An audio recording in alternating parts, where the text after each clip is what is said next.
Ang kalikasan ay isa ring magandang therapy sa ating katawan, isip at kaluluwa. Pagod ka na ba mag-aral? Halina't bisitahin ang Tunsita Agritourism Park at mag-enjoy sa relaxing time kasama ang mga tropa, kaibigan o pamilya.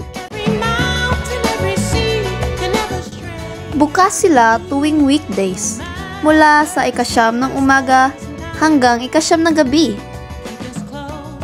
Nag-cater sila ng lahat ng uri ng mga kaganapan katulad na lamang ng mga kasal, kaarawan, mga relihiyosong gawain at iba pa. Habang naglalakad-lakad kayo, pwede naman kayong magpipicture dyan sa hagdanan.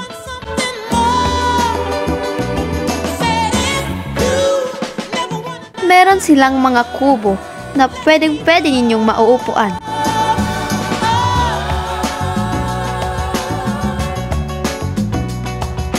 At saka, marami silang mga duyan na gawa sa mga gulong.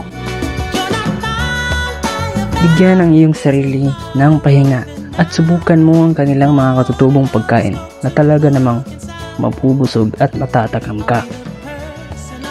Nagsiserve sila ng mga karne katulad na lamang ng rabbit at saka manok. Talagang malinis ang lugar nila dito. At makikita nyo naman na sariwang-sariwa ang daloy ng hangin.